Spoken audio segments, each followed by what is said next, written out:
मग धृतराष्ट्र आंधळा का? गोड त्या ठिकाणी संवाद त्या स्कंद पुराणातला आलेला आहे की एकदा असं झालं, मागच्या जन्मामध्ये हाच धृतराष्ट्र कोण होता तर राजा होता.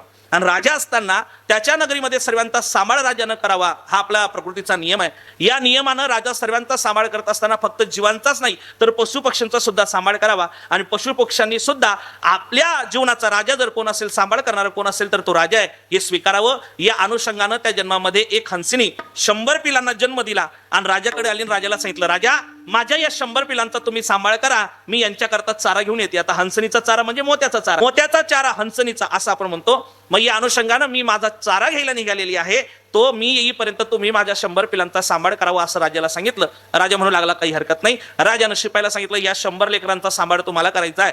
आता इकडे हंसनी निघून गेली. दिवसामाग दिवस पालटता लोटता एक दिवस शिपाई पडत आला आणि राजाला म्हणाला, राजेसाहेब ऐका, जी 100 पिलं आपल्याकडे होती त्याच्यातलं एक पिलू आजारी पडलेलं आहे. कोणाचं पिलू आहे? हंसनीचं पिलू आजारी पडलेलं आहे. काय करावं? तेव्हा डॉक्टर नाही, वैद्य नाही, म्हणजे पशुपक्ष्यांचा नाही. काय करावं? राजानं सांगितलं, तुला पटल ते कर. त्या शिपाईनं काय केलं? आजारी असणारं ते पिलू जिवंत राहत नाही याची शाश्वती आली, त्यानं त्याला कापलं आणि कापून त्या पिलाची भाजी केली आणि राजाला जेवणाकरता आमंत्रण दिलं.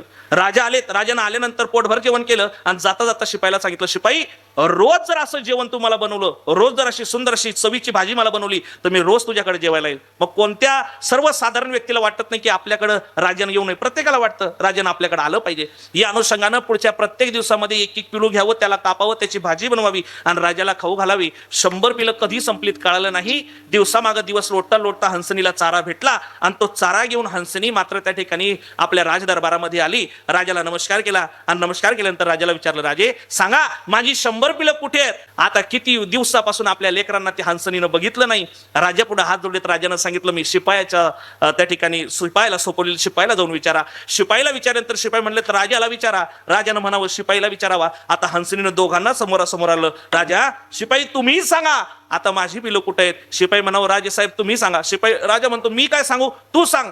मग शिपाईनं सांगावं, राजे या 100 दिवसामध्ये तुम्ही माझ्या घरी येऊन जेवण केलीत आणि सुंदर स्वयंपाक असल्यामुळे तुम्ही रोज माझ्या घरी जेवणाला यायचेत.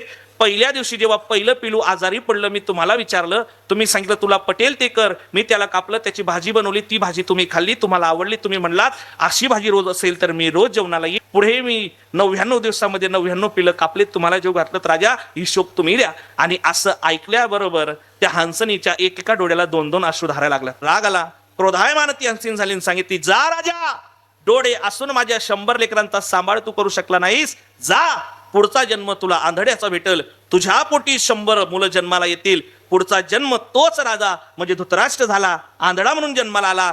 ती